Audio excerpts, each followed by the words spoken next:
Last time पे हम लोगों ने 180 डिग्री कंडक्शन मोड को पढ़ा था, उसका फेज वोल्टेज, उसकी लाइन वोल्टेज के लिए वेवफॉर्म ड्रॉ की थी, और साथ ही साथ उसका फोरियर एनालिसिस करके वो कितना टीएचडी आ रहा है, कितनी हार्मोनिक्स इंजेक्ट करेगा सिस्टम में, इसको देखा था। वो आ रही थी हमारी 31%।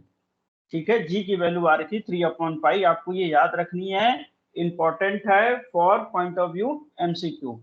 अब बात कर रहे हैं हम लोग 120 डिग्री कंडक्शन मोड की।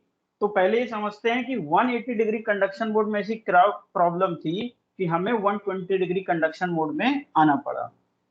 ठीक है, तो 180 डिग्री कंडक्शन मोड के पैटर्न में ये ध्यान से समझना कि हो क्या रहा था कि जिस समय T1 को अगर ध्यान से देखो, यहाँ पे T1 180 डिग्री पे ऑफ हो रहा था और T4 180 डिग्री पे ऑन हो रहा था। दैट मीन्स अगर 180 डिग्री को हम लोग कंसीडर कर रहे हैं तो 180 डिग्री इंस्टेंट पे क्या हो रहा था, ये T1 को ऑफ होना था और T4 को क्या होना था, ऑन होना था। ठीक है, इन केस प्रैक्टिकल कंडीशन है, डिवाइस में कुछ प्रॉब्लम भी हो सकती है, ऐसा कोई केस हुआ कि T1 को 180 डिग्री पे ऑफ होना है और T4 को 180 डिग्री पे ऑन होना है। T4 180 डिग्री पे ऑन हो जाए लेकिन T1 180 डिग्री पे ऑफ ना हो, वो जाके कहीं 190 पे ऑफ हो या 200 पे ऑफ होने वाला हो, तो होगा क्या, साइमल्टेनियसली क्या होगा, T1 भी ऑन हो जाएगा और T4 भी ऑन हो जाएगा। तो सप्लाई के क्रॉस क्या हो जाएगा, डेड शॉर्ट सर्किट अकर हो सकता है। सेम एज एक कंडीशन ऐसी आएगी जब T3 को ऑफ होना होगा और T6 को ऑन होना होगा। तो अगर T3 ऑफ नहीं हो पाया और T6 ऑन हो गया तो T3 और T6 की वजह से सप्लाई के क्रॉस क्या होगा, डेड शॉर्ट सर्किट होगा। सेम एज T5 और T2 के लिए होगा। तो 180 डिग्री कंडक्शन मोड में मेन प्रॉब्लम क्या है, जब अपकमिंग थायरिस्टर ऑन हो जाए बिफोर जो हमारा आउटगोइंग थायरिस्टर है उसके ऑफ होने के पहले, तो सप्लाई के क्रॉस क्या होगा, डेड शॉर्ट सर्किट होगा, डेफिनेटली डेड शॉर्ट सर्किट होगा। तो इसको अवॉइड करने के लिए हम लोग मोड यूज करते हैं, वो मोड होता है 120 डिग्री का। तो 120 डिग्री में चेंज क्या करते हैं, 120 डिग्री में चेंज क्या करते हैं, तो इधर राइट साइड में आप देखोगे अभी भी 120 डिग्री के ये जो कंडक्शन पैटर्न में जो ये हमारे 6 कॉलम 3 रोज हैं, अभी जो एंट्री है किस समय किस थायरिस्टर को ऑन करना है ये 180 डिग्री वाली ही है, अभी इसमें कोई चेंज नहीं किया। चेंज हम लोग क्या करेंगे, जिस जिस जगह डेड शॉर्ट सर्किट होने की संभावना थी, पॉसिबिलिटी थी, वहां पे हम लोग एक बैंड गैप प्रोवाइड करा देंगे, गैप प्रोवाइड करा देंगे कि भाई आउट गोइंग थायरिस्टर को ऑफ होना है तो उसको थोड़ा सा टाइम दे देंगे कि लो भाई तुम थोड़ा सा इतना टाइम ले लो, इतने देर में आराम से ऑफ होना, उसके बाद हमारा नेक्स्ट जो इनकमिंग थायरिस्टर है वो क्या होगा, ऑन होगा। तो अब हमें क्या करना है, गैप प्रोवाइड कराना है। तो 120 डिग्री कंडक्शन मोड में गैप कैसे प्रोवाइड कराएंगे, अब यहां से समझो, यहाँ पे देखो T1 को क्या होना है, 180 डिग्री पे ऑफ होना है और T4 को ऑन होना है। तो हम लोग क्या करेंगे, T1 को कहेंगे इस जगह पे T1 के लिए गैप प्रोवाइड कराएंगे, दैट मीन्स 120 से 180 डिग्री के बीच में T1 ऑन नहीं रहेगा। अब यहाँ पे हम लोग किसी भी थायरिस्टर को ऑन नहीं रखेंगे। ठीक है, T1 से 120 से 180 के बीच में एक गैप प्रोवाइड करा देंगे, ये एक आ गया गैप। इसके बाद देखो 180 से T4 ऑन हो गया, 300 तक गया, 300 के बाद 360 तक T4, और अगर ये पैटर्न हम लोग आने वाली साइकिल्स में दैट मींस थ्रू 3 4 1 घंटे 2 घंटे के लिए अगर हम लोग ये इन्वर्टर को यूज कर रहे होते तो इसमें किसी को डाउट नहीं होना चाहिए, T4 के बाद फेज ए के लिए हम लोग ऑन करते किसको, T1 को। ठीक है, तो T4 पे क्या होता, 360 पे T4 को ऑफ होना था और T1 को ऑन होना था। फिर वही प्रॉब्लम होती, अगर T4 ऑफ नहीं हो पाया उसके पहले T1 ऑन हो गया तो फिर डेड शॉर्ट सर्किट अगर होने की संभावना होती, पॉसिबिलिटी होती। तो अब हम लोग क्या कराएंगे, यहाँ पे T4 को भी कंडक्ट नहीं कराएंगे। तो ओवरऑल 120 डिग्री की जो समरी है वो हो क्या रही है, 120 डिग्री कंडक्शन का मतलब है कि हर एक इंडिविजुअल थायरिस्टर केवल 120 डिग्री कंडक्ट कराएंगे, 180 डिग्री कंडक्ट नहीं कराएंगे। उसके पीछे ये है जो 60 डिग्री का हम लोग गैप दे रहे हैं, उस गैप में आउटगोइंग थायरिस्टर आराम से ऑफ हो जाएगा।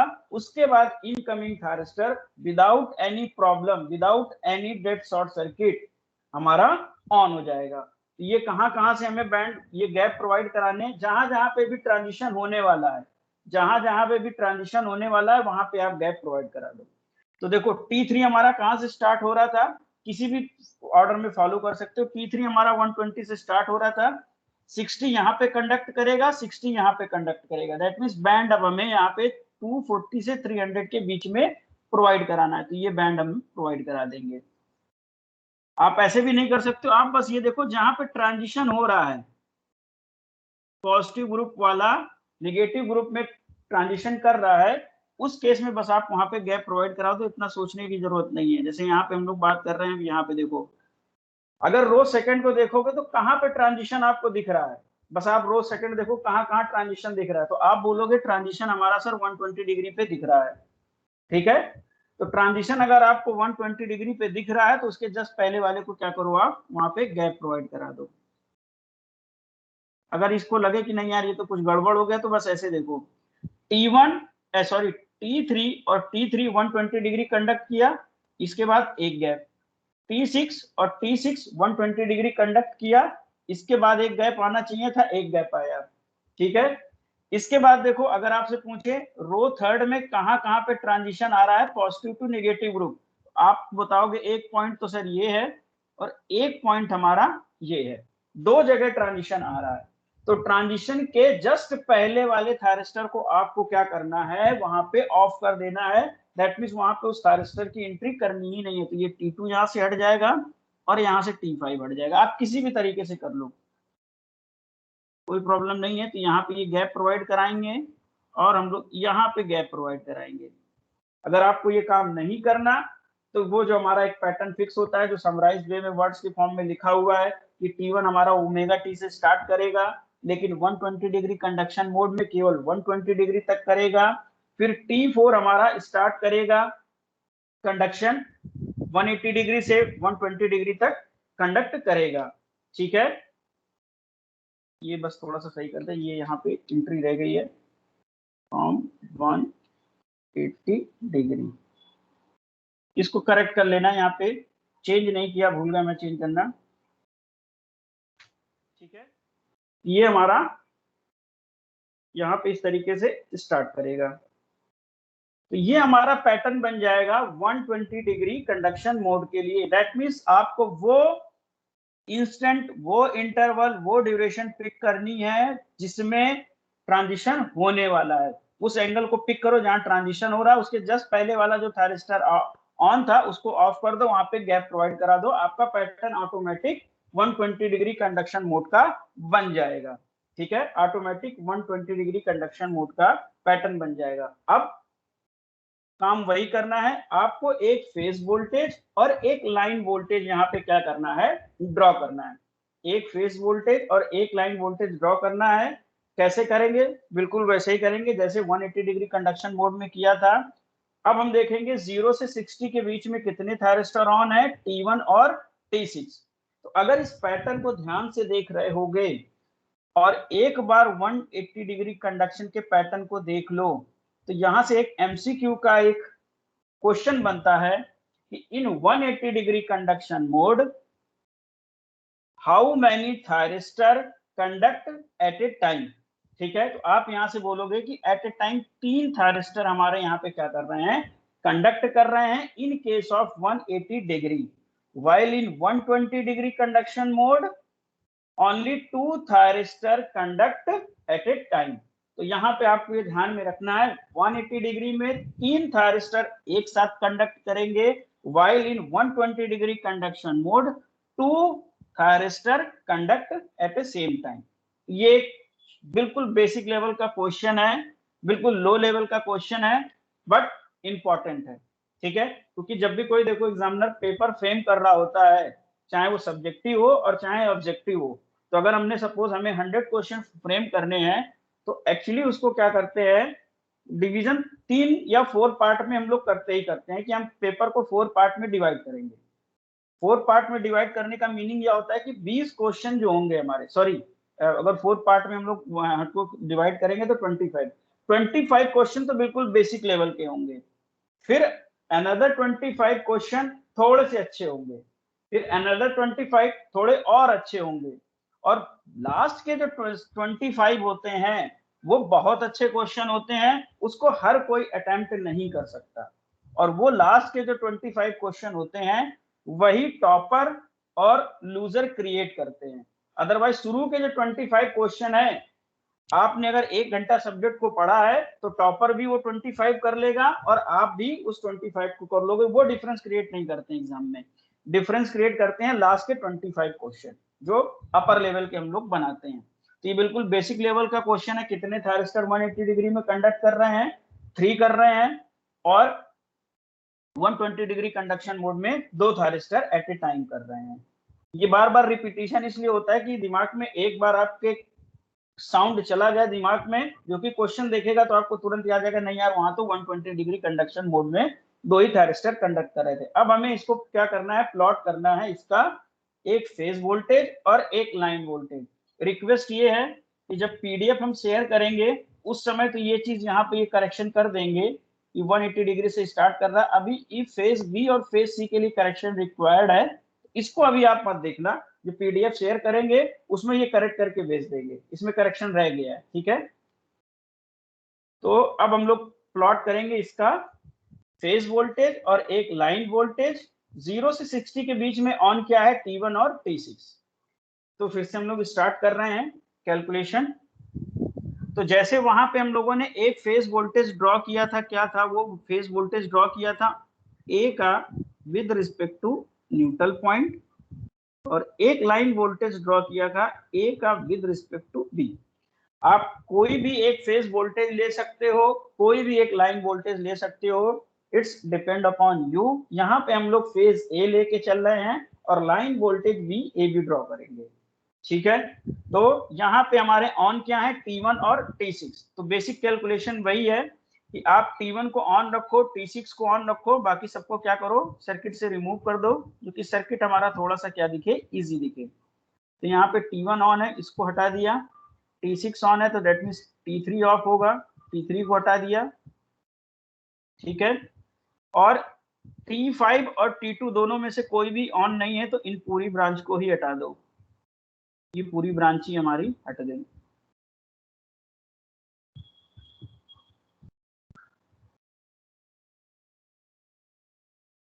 ये सर्किट हमारा इस केस में बचेगा। तो यहां से अगर आप देखोगे, इस सर्किट से आप देखोगे तो जो 3 फेज लोड है, दैट मीन्स फेज ए का, फेज बी का और फेज सी का, उनमें से ए और बी के लोड तो सप्लाई से कनेक्टेड है, दैट मीन्स बैटरी से कनेक्टेड है। लेकिन जो सी फेज का है, सी फेज के लिए जो रिस्पॉन्सिबल थायरिस्टर थे 5 और 2, उनमें से किसी को भी हमने ऑन नहीं किया है, दैट मीन्स सी फेज से कनेक्टेड जो लोड रहेगा वो बैटरी से डिस्कनेक्टेड रहेगा। यहाँ पे T1 ऑन है इसलिए ए पे आ गया पॉजिटिव, T6 ऑन है इसलिए बी पे आ गया नेगेटिव, और सी हमारा इस केस में क्या है, वो डिस्कनेक्टेड है। सी हमारा कैसा है, डिस्कनेक्टेड है, तो हमने इसको क्या कर दिया है, डिस्कनेक्टेड कर दिया है, ठीक है। सी हमारा क्या है, यहाँ पे डिस्कनेक्टेड है, इसलिए इसको हमने यहाँ पे डिस्कनेक्टेड कर दिया, और ऐसे ही डायग्राम आपको यहाँ पे बनाना है, ठीक। तो बैटरी के पॉजिटिव टर्मिनल से कौन कनेक्टेड था, फेज ए कनेक्टेड था। बैटरी के नेगेटिव टर्मिनल से कौन कनेक्टेड था, बी कनेक्टेड था। कौन नहीं कनेक्टेड था, वो था सी, ठीक है। रेजिस्टेंस की वैल्यू अभी भी क्या है, आर, आर और आर, ठीक। अब इस केस में आपको वोल्टेज निकालना है, फेज वोल्टेज, दैट मीन्स ये वोल्टेज निकालना है VAN।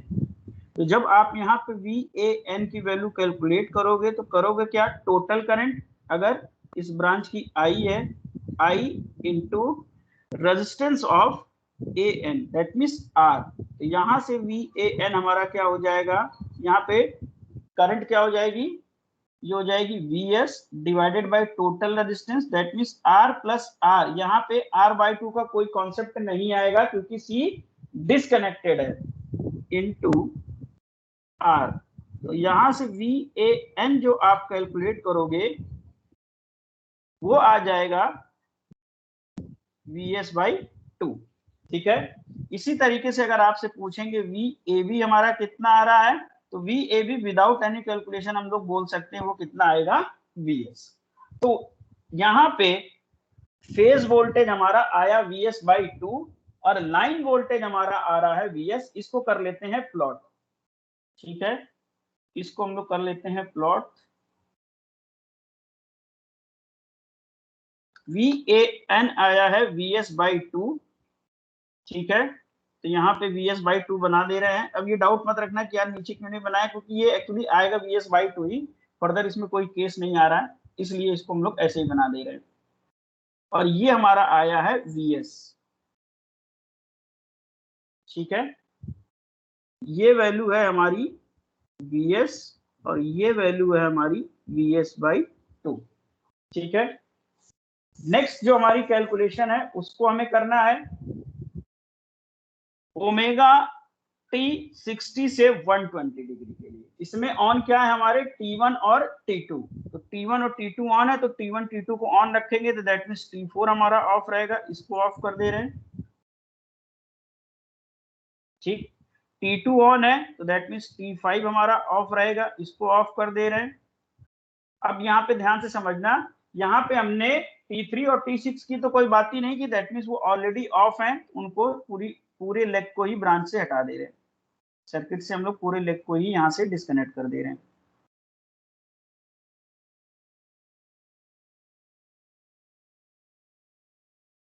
तो सर्किट हमारा कुछ इस तरीके से बचेगा। अब इस केस में बी हमारा क्या रहेगा, डिस्कनेक्टेड। ए कनेक्टेड है T1 से, दैट मीन्स पॉजिटिव ग्रुप से। सी कनेक्टेड है T2 से, दैट मीन्स नेगेटिव ग्रुप से। तो ए हमारा पॉजिटिव से कनेक्टेड होगा, सी वाला रेजिस्टेंस हमारा नेगेटिव से कनेक्टेड होगा और बी हमारा डिस्कनेक्टेड होगा। और रेजिस्टेंस की वैल्यू, लोड की वैल्यू अभी भी आर आर और आर है। ठीक है, अभी भी ये वैल्यू आर आर और आर है। अब हमें निकालना क्या है, हमारी कैलकुलेशन के अकॉर्डिंग ये है हमारा VAN। ठीक, इस ब्रांच में या यहाँ की ये जो टोटल करंट है इसको हम लोग बोलना है I। फॉर टाइम बिंग अगर आपसे पूछें इस ब्रांच की करंट बता दो तो आप बोलोगे 0, क्योंकि ये क्या है, ओपन है, इसमें कोई भी करंट फ्लो नहीं करेगी। दैट मीन्स अगर इसमें कोई भी करंट फ्लो नहीं करने वाली है तो इस सर्किट को हम लोग कैसे रीड्रॉ कर सकते हैं या पॉइंट को कैसे रीड्रॉ कर सकते हैं, वो कुछ इस तरीके से कर सकते हैं कि यहाँ पे ही कर दे रहे हैं साइड में, कि यहाँ पे ये क्या होगा, ये जो आपका बी पॉइंट आपको यहाँ पे दिख रहा है, एक्चुअली बी पॉइंट आप यहाँ पे भी बोल सकते हो। ये जो पॉइंट है यही न्यूट्रल है और यही हमारा क्या है, बी पॉइंट भी है, क्योंकि कोई करंट नहीं फ्लो कर रही है ब्रांच में, कोई ड्रॉप नहीं है। इसका मतलब चाहे आप राइट मोड साइड में बी बोलो या न्यूट्रल को बी बोल दो, बात एक ही है। अब करनी है हमें यहाँ पे कैलकुलेशन। तो सबसे पहले जब आप कैलकुलेट करोगे ए का एन के रिस्पेक्ट में, तो आप बोलोगे सर ब्रांच की total current into A N का रेजिस्टेंस। ये हमारा हो जाएगा VAN की वैल्यू कितनी हो जाएगी, VS upon total resistance, that means R plus R multiply by R। तो यहाँ से जो हमारा VAN आने वाला है फिर आएगा VS/2। ठीक है, और यहाँ से जो हमारा VAN आया है सर्किट को देख के हम लोग बोल सकते हैं वही आएगा हमारा VAB, दैट मीन्स ये हो जाएगा VS/2। तो इस केस में फेज वोल्टेज और लाइन वोल्टेज दोनों का मैग्नीट्यूड कितना आ रहा है, VS/2। इसको अब हम लोग कर लेते हैं यहाँ पे प्लॉट। ठीक है, इसको कर लेते हैं हम लोग यहाँ पे plot. Phase voltage VS/2, line voltage VS/2। ठीक है, ये हमारा हो गया VS/2 और ये भी हमारा कितना है, VS/2। अब नेक्स्ट हम लोग अपना कैलकुलेशन करेंगे किसके लिए, 120 से 180 के लिए। तो 120 से 180 के लिए जब फर्दर आप कैलकुलेट करोगे तो ऑलरेडी फॉर टाइम सेविंग करके रखी है कि T2 और T3 को हमने ऑन किया है। T2 और T3 को ऑन करने का मतलब क्या है, T3 पॉजिटिव है तो B पे हमारा क्या आएगा, पॉजिटिव। तो B पे हमने कर दिया पॉजिटिव। इसके बाद हमारा T2 ऑन है, दैट मीन C पे क्या आएगा, नेगेटिव। तो C पे हमने क्या कर दिया, नेगेटिव। तो B कनेक्ट है पॉजिटिव टर्मिनल से, B कनेक्ट है पॉजिटिव टर्मिनल से और C कनेक्ट है नेगेटिव टर्मिनल से। A हमारा क्या होगा, डिसकनेक्टेड होगा। A अगर हमारा डिसकनेक्टेड है तो दैट मींस यहाँ पे अगर आपसे करंट पूछी जाएगी I1 तो आप कहोगे 0 और यहाँ की टोटल करंट है हमारी I। तो आपको क्या निकालना है, A का विद रिस्पेक्ट टू न्यूट्रल, इस पॉइंट को गौर करना, आपको निकालना है A का with respect to neutral, that means इस ब्रांच का वोल्टेज ड्रॉप निकालना है। तो अगर इसमें करंट जीरो है, अगर इसमें करंट जीरो है तो वोल्टेज ड्रॉप भी क्या होगा, जीरो। तो अगर वोल्टेज ड्रॉप जीरो है तो दैट मींस ए का with respect to neutral voltage भी क्या होगा, जीरो। तो VAN हमारा क्या है, जीरो, क्योंकि ब्रांच में कोई भी करंट नहीं है।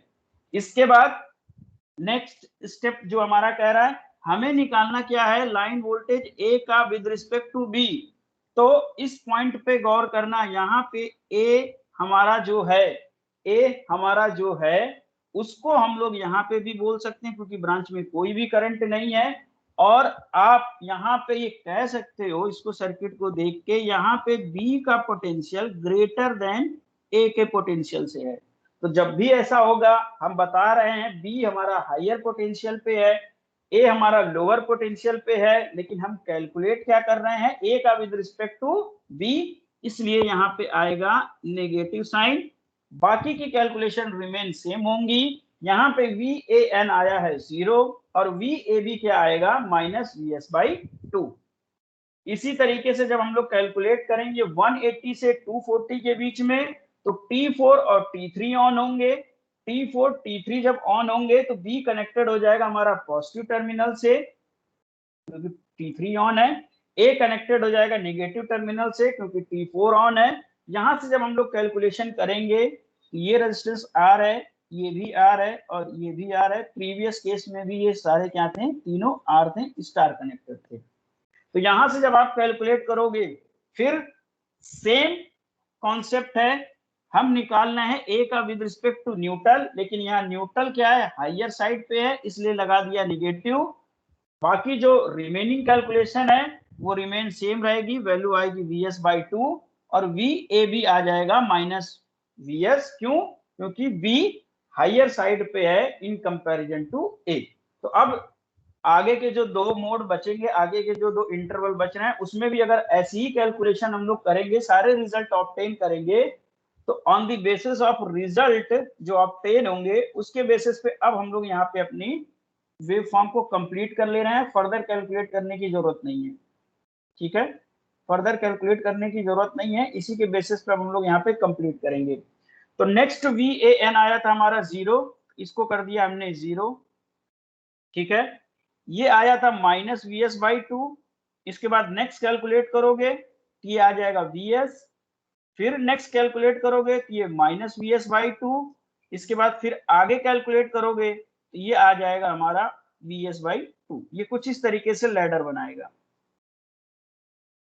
ये वहां पे पूरे 6 मोड की कैलकुलेशन करने की जरूरत नहीं है, आप कैलकुलेशन जब करे रहोगे आपको एक आइडिया रहेगा, तो 3 या 4 इंटरवल के लिए कैलकुलेशन बना के आप उसको बाकी का जैसे आपको पता है उसके अकॉर्डिंग वेव फॉर्म हम यहाँ पे ड्रॉ कर सकते हैं। तो वेव फॉर्म कुछ इस तरीके से आएगी, ठीक है।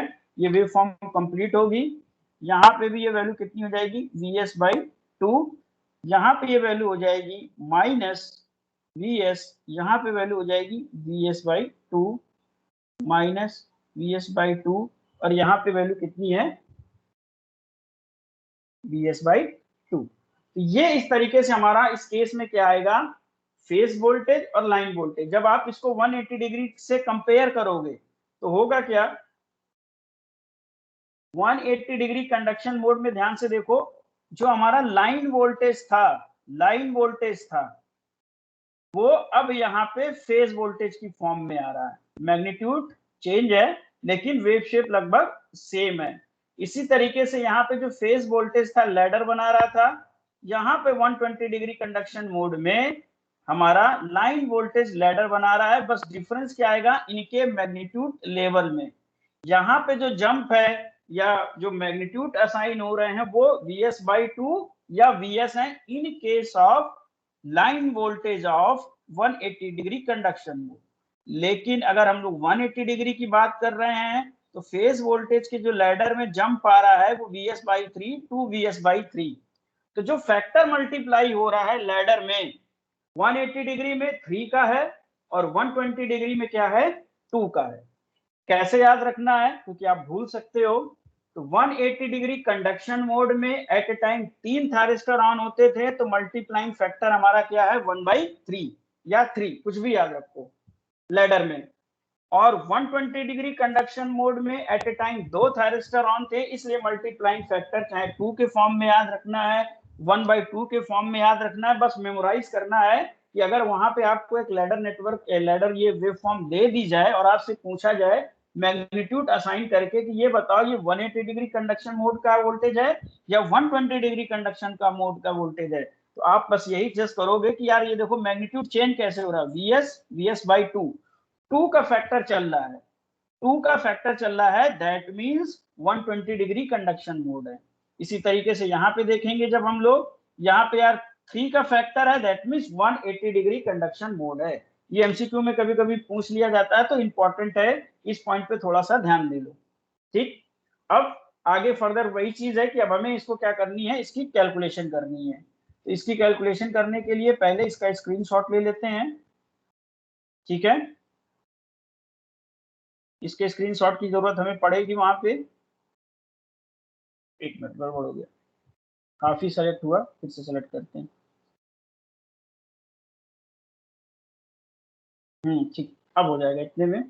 यहाँ पे हमें इसकी करनी है कैलकुलेशन। तो कैलकुलेशन किस फॉर्म में करनी है, यहाँ पे पहले स्क्रीनशॉट लेके आते हैं। ठीक, अब इसके बेसिस पे हमें कैलकुलेट करना है फेज वोल्टेज और लाइन वोल्टेज की कैलकुलेशन। तो वहां पे ध्यान में रखो हमने किसकी कैलकुलेशन की थी, फेज वोल्टेज की ही कैलकुलेशन की थी, लेकिन वहां पे वो लैडर बन रहा था। तो हम लोगों ने वहां पे बोला था कि 180 डिग्री में एक बार लैडर के लिए फेज वोल्टेज कैलकुलेट, एक आरएमएस वैल्यू कैलकुलेट कर लेंगे। और यहाँ पे जो लैडर नहीं बन रहा है दैट मींस रेक्टेंगुलर फॉर्म की वेव फॉर्म आ रही है, क्वासी स्क्वायर वेव फॉर्म आ रही है, उसके लिए हम लोग यहाँ पे कैलकुलेट कर लेंगे। तो यहाँ पे जल्दी से क्विकली हम लोग असाइन कर लेते हैं। ये जो पॉइंट है हमारा कितना पॉइंट है π/3, ये पॉइंट है 2π/3, ये पॉइंट है पाई दैट मीन्स 180 डिग्री, ये है 4π/3, ये पॉइंट है हमारा 5π/3 और ये पॉइंट है हमारा 2π। इसका स्क्वायर करके देखोगे वेव फॉर्म तो इंटरवल इसका जो आएगा टाइम इंटरवल वो आ जाएगा पाई, इसलिए है ये पाई। और इंटीग्रेशन क्या है 0 से 2π/3 के लिए वोल्टेज हमारा लेवल कितना है Vs/2, तो Vs/2 का स्क्वायर और 0 से 2π/3। ठीक है, इसके बाद 2π/3 से पाई के बीच में वोल्टेज लेवल 0 इंटू dt। आपको ये लिखने की जरूरत नहीं है, वहां पे अंडरस्टूड रहेगा, फिर भी यहाँ पे लिख दिया, आप चाहो वहां पे लिखो या ना लिखो। तो यहाँ से जो वैल्यू कैलकुलेट करोगे फेज वोल्टेज की आरएमएस वैल्यू वो आ जाएगी Vs/√6।